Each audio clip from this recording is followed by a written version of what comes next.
കഴിഞ്ഞ കുറച്ച് ദിവസങ്ങളായി മീഡിയ തുറന്നാൽ ഡൽഹിയിൽ നിന്നുള്ള വല്ലാത്ത കുറച്ച് കാഴ്ചകളാണ് നമ്മൾ കാണുന്നത്. കണ്ണീർ വാതക പുക, അടിയേറ്റ് വീഴുന്ന വിദ്യാർത്ഥികൾ, ബാരിക്കേഡുകൾ തകർത്ത് കുതിക്കുന്ന 10,000-കണക്കിന് ചെറുപ്പക്കാർ, കൂടാതെ ഡൽഹിയിലെ പ്രധാനപ്പെട്ട മെട്രോ സ്റ്റേഷനുകൾ വരെ അടച്ചുപൂട്ടുന്നു.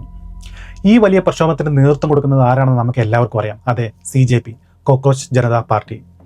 കേൾക്കുമ്പോൾ ഇതൊരു തമാശയാണെന്ന് തോന്നാം. ഇതെന്താ പാറ്റകളുടെ പാർട്ടിയോ എന്ന് വിചാരിക്കാം. പക്ഷേ സോഷ്യൽ മീഡിയയിൽ ഒരു മീമിൽ നിന്ന് തുടങ്ങി ഇന്ന് ഇന്ത്യ ഗവൺമെന്റിനെ വരെ വിറപ്പിക്കുന്ന ഒരു കൂറ്റൻ നിവേദന പ്രസ്ഥാനമായി ഈ പാറ്റ പാർട്ടി മാറിയിരിക്കുകയാണ്. മാത്രമല്ല, ഇപ്പോൾ പുറത്തു വരുന്ന ഏറ്റവും വലിയ വാർത്ത എന്താണെന്ന് വെച്ചാൽ ഈ സമരത്തിന് പിന്തുണ പ്രഖ്യാപിച്ച് 26 ദിവസമായി തുടർച്ചയായി നിരാഹാര സമരം അനുഷ്ഠിച്ച പ്രമുഖ ആക്ടിവിസ്റ്റ് സോനം വാങ്ചുങ് രാജ്യത്തിന്റെ അക്രമ സംഭവങ്ങൾ ഒഴിവാക്കുന്നതിനായി കേന്ദ്രമന്ത്രിമാരുമായിട്ടുള്ള സമഗ്രമായ ചർച്ചകൾക്ക് ശേഷം ഇന്ന് തന്റെ സമരം അവസാനിപ്പിച്ചിരിക്കുകയാണ്. ആരാണ് സോനം വാങ്ചുങ്? എന്താണ് ഈ പാറ്റ പാർട്ടി? എന്തുകൊണ്ടാണ് ഡൽഹി കത്തുന്നത്? Hello guys, welcome back to MK studios. നിങ്ങൾ ആദ്യമായിട്ടാണ് ഈ ചാനൽ കാണുന്നതെങ്കിൽ സബ്സ്ക്രൈബ് ചെയ്യാൻ മറക്കരുത്. നമുക്ക് വിഷയത്തിലോട്ട് കിടക്കാം.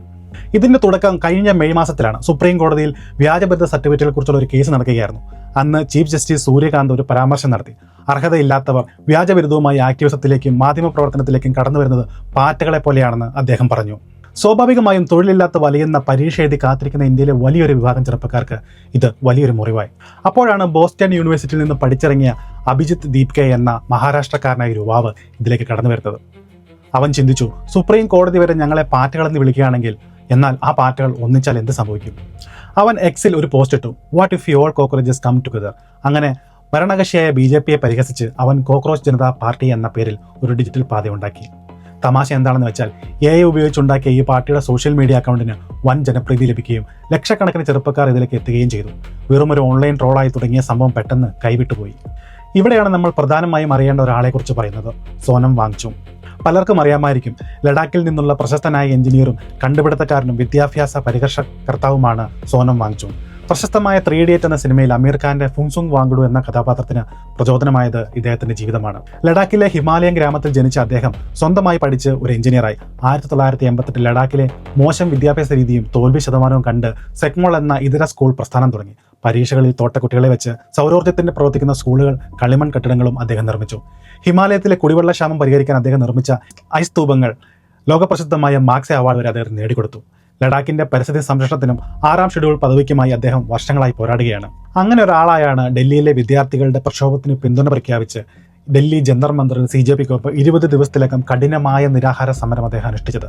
ആരോഗ്യം വഷളായതിനെ തുടർന്ന് പോലീസും കോടതിയും ഇടപെട്ട് അദ്ദേഹത്തെ ആശുപത്രിയിലേക്ക് മാറ്റുകയായിരുന്നു. പക്ഷേ എന്തിനാണ് സോനം വാങ്ചുങ്ങും ലക്ഷക്കണക്കിന് കുട്ടികളും ഒരുമിച്ച് തെരുവിലേക്ക് ഇറങ്ങിയത്? ഇന്ത്യയിലെ വിദ്യാഭ്യാസ രംഗത്തെ വൻ അഴിമതിയാണ് ഇതിന് കാരണം. പ്രത്യേകിച്ച് നീറ്റ് 2026 പരീക്ഷാ ചോർച്ച. വർഷങ്ങളോളം ഉറക്കമൊഴിച്ച് പഠിച്ച 20 ലക്ഷത്തോളം കുട്ടികളുടെ ഭാവിയാണ് ഒറ്റ ചോദ്യപേപ്പർ ചോർച്ച കൊണ്ട് വഴിമുട്ടിയത്. പരീക്ഷ റദ്ദാക്കാനും റീപരീക്ഷ നടത്താനുമുള്ള മാനസിക സമ്മർദ്ദം താങ്ങാനാകാതെ 20ലധികം വിദ്യാർത്ഥികളാണ് ജീവനൊടുക്കിയത്. അതോടെ CJP ഗൗരവമുള്ള ആവശ്യങ്ങൾ മുന്നോട്ട് വെച്ചു. അത് ഏതൊക്കെയാണെന്നല്ലേ? 1. കേന്ദ്ര വിദ്യാഭ്യാസ മന്ത്രി ധർമ്മേന്ദ്ര പ്രധാന്റെ രാജി. പരീക്ഷാ ബോർഡുകളുടെ സുതാര്യമായ പുനഃസംഘടന. ആത്മഹത്യ ചെയ്ത വിദ്യാർത്ഥികളുടെ കുടുംബങ്ങൾക്ക് 1 കോടി നഷ്ടപരിഹാരം. ഇതിനെ തുടർന്ന് ജൂലൈ 20 മൺസൂൺ സെഷൻ ആരംഭിച്ച ദിവസം CJP ചലോ സംസദ്, അതായത് മാർച്ച് ടു പാർലമെന്റ് പ്രഖ്യാപിച്ചു. എന്നാൽ കേന്ദ്ര സർക്കാരും ഡൽഹി പോലീസും മാർച്ചിന് അനുമതി നൽകാതെ ഇന്റർനെറ്റ് വിച്ഛേദിക്കുകയും മെട്രോ സ്റ്റേഷനുകൾ അടച്ചുപൂട്ടുകയും ചെയ്തു. വിദ്യാർത്ഥികൾ ബാരിക്കേഡുകൾ മറികടക്കാൻ ശ്രമിച്ചതോടെ പോലീസ് ലാത്തിചാർജും കണ്ണീർ വാതക പ്രയോഗവും നടത്തി. പോലീസുകാരടക്കം 150 പേരാണ് അന്ന് പരിക്കേറ്റത്. അതിനുശേഷം എന്താണ് സംഭവിക്കുന്നതെന്നല്ലേ? ലാത്തിചാർജ് ഉണ്ടായി. അടുത്ത ദിവസം തന്നെ വിദ്യാർത്ഥികൾ തകർത്ത അതേ ജന്തർ മന്ദറിൽ തിരികെ എത്തി സമരപന്തൽ വീണ്ടും കെട്ടിയുയർത്തി. മുംബൈയിലെ ആസാദ് മൈതാനത്തിലേക്കും പ്രക്ഷോഭം വ്യാപിച്ചു. ഡൽഹി വിദ്യാർത്ഥി പ്രക്ഷോഭങ്ങളിൽ നമ്മളെല്ലാവരും ഞെട്ടിച്ച മറ്റൊരു കാര്യമുണ്ട്. സാധാരണ സിവിൽ ഡ്രസ് ധരിച്ച ചില ആളുകൾ പ്രതിഷേധക്കാർക്കെതിരെ ആക്രമണം നടത്തുന്ന ദൃശ്യങ്ങളാണ് സോഷ്യൽ മീഡിയയിൽ വ്യാപകമായി പ്രചരിച്ചത്. ഇതാണ് ഇപ്പോൾ വലിയ ചർച്ചയായിരിക്കുന്നത്. വിദ്യാർത്ഥി സംഘടനകളും പ്രതിപക്ഷ പാർട്ടികളും പറയുന്നത് ഇവർ ഭരണകക്ഷിയുമായി ബന്ധമുള്ള ചില രാഷ്ട്രീയ സംഘടനയോ RSSന്റെയോ പ്രവർത്തകരാണെന്നാണ്, അതായത് ഗുണ്ടകളാണെന്നാണ്. പക്ഷേ ഡൽഹി പോലീസിന്റെ ഔദ്യോഗിക വിശദീകരണം മറ്റൊന്നാണ്. പ്രശ്നമുണ്ടാക്കുന്ന ആളുകളെയും അക്രമികളെയും തിരിച്ചറിയാൻ നിയോഗിച്ച പ്ലെയിൻ ക്ലോത്ത് പോലീസ് ഉദ്യോഗസ്ഥരാണെന്നാണ് ഇവർ പറയുന്നത്. ഇപ്പോൾ ഇവിടെ ഏറ്റവും പ്രധാനപ്പെട്ട ചോദ്യം ഇതാണ്, അവർ ആരായാലും നിയമം നടപ്പിലാക്കാൻ വരുന്ന ഒരാൾ യൂണിഫോമോ നെയിം ബാഡ്ജോ ഇല്ലാതെ സാധാരണക്കാരന്റെ വേഷത്തിൽ വന്ന് ആളുകളെ മർദ്ദിക്കുന്നത് ശരിയാണോ? ഇത് നിയമപരമായും ജനാധിപത്യപരമായും വളരെ ഗൗരവമുള്ള പരിശോധിക്കപ്പെടേണ്ട വിഷയമാണ്. കാരണം യൂണിഫോം ഇല്ലെങ്കിൽ സാധാരണ ജനങ്ങൾക്ക് ആരാണ് പോലീസ്, ആരാണ് പുറത്തുനിന്നുള്ള ആളുകൾ എന്നറിയാൻ പോലും കഴിയില്ല. അത് തന്നെ വലിയ ആശയക്കുഴപ്പത്തിനും അധികാര ദുരുപയോഗത്തിനും വഴിയൊരുക്കും. ഇത്തരം സംഭവങ്ങൾ ഇനി ആവർത്തിക്കാതിരിക്കാൻ ചില കാര്യങ്ങൾ നിർബന്ധമായും പരിശോധിക്കേണ്ടതാണ്. ഒന്നാമതായി, സമരസ്ഥലങ്ങളിൽ ക്രമസമാധാനം പാലിക്കാൻ നിയോഗിക്കുന്ന എല്ലാ പോലീസുകാരും വ്യക്തമായ യൂണിഫോമും നെയിം ടാഗും ധരിക്കണം. രണ്ടാമതായി, പോലീസ് ഉദ്യോഗസ്ഥർക്ക് ബോഡി ക്യാമറ നിർബന്ധമാക്കണം. അങ്ങനെ ചെയ്താൽ പോലീസ് ചെയ്യുന്നതും പ്രതിഷേധക്കാർ ചെയ്യുന്നതും കൃത്യമായി രേഖപ്പെടുത്തുവാൻ കഴിയും. അനാവശ്യമായ ബലപ്രയോഗം കുറയ്ക്കുവാനും അത് സഹായിക്കും. മൂന്നാമതായി, സിവിൽ ഡ്രസ്സിൽ ആളുകളെ മർദ്ദിക്കുന്ന സംഭവങ്ങളും അമിത ബലപ്രയോഗവുമായി ബന്ധപ്പെട്ട ആരോപണങ്ങളും ഹൈക്കോടതിയുടെയോ സുപ്രീം കോടതിയുടെയോ മേൽനോട്ടത്തിൽ സ്വതന്ത്രവും നിഷ്പക്ഷവുമായ അന്വേഷണം നടത്തി സത്യം പുറത്തു കൊണ്ടുവരണം. ഏറ്റവും പ്രധാനമായി, വിദ്യാർത്ഥികളുടെ ആവശ്യങ്ങൾ കേൾക്കാൻ സർക്കാർ തയ്യാറാകണം. പ്രതിഷേധങ്ങളെ ശക്തി കൊണ്ട് അടിച്ചമർത്തുന്നതിനേക്കാൾ നല്ലത് സംവാദത്തിലൂടെയും ചർച്ചകളിലൂടെയും പരിഹാരം കണ്ടെത്തുന്നതാണ്. കാരണം ജനാധിപത്യത്തിൽ പ്രതിഷേധം ഒരു കുറ്റമല്ല. അതുപോലെ നിയമം നടപ്പാക്കുന്നതിനും നിയമത്തിന്റെ പരിധിക്കുള്ളിൽ തന്നെയായിരിക്കണം പ്രവർത്തിക്കേണ്ടത്. അതിനിടയിലാണ് ഏറ്റവും വലിയ വഴിത്തിരിവുണ്ടായിരിക്കുന്നത്. തുടർച്ചയായ 26 ദിവസത്തെ നിരാഹാര സമരത്തിന് ശേഷം ഇന്ന് സോനം വാങ്ചുക്കും കേന്ദ്രമന്ത്രിമാരുമായും JP നദ്ദ, ജിതേന്ദ്ര സിംഗ് എന്നിവരുടെ സാന്നിധ്യത്തിൽ അദ്ദേഹം തന്റെ സമരം അവസാനിപ്പിച്ചു. രാജ്യത്ത് വൻ അക്രമ സംഭവങ്ങൾ ഉണ്ടാകാനുള്ള സാധ്യത ഒഴിവാക്കാനും വിദ്യാർത്ഥികളുടെ ആവശ്യങ്ങളിൽ ഗൗരവമായ ചർച്ചകൾക്ക് വഴിയൊരുക്കാനുമാണ് ഈ തീരുമാനമെന്ന് അദ്ദേഹം വ്യക്തമാക്കി.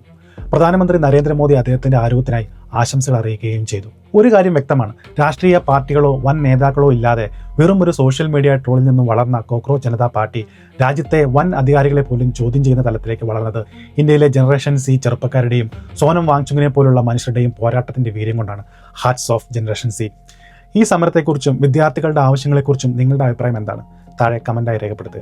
വീഡിയോ ഉപകാരപ്രദമായി തോന്നിയാൽ ലൈക്ക് ചെയ്യാനും മറക്കരുത്. അതുപോലെ കൂട്ടുകാർക്ക് ഷെയർ ചെയ്യാനും മറക്കരുത്. അടുത്തൊരു വീഡിയോയിൽ വീണ്ടും കാണാം. Until then, this is Maji signing off. Goodbye.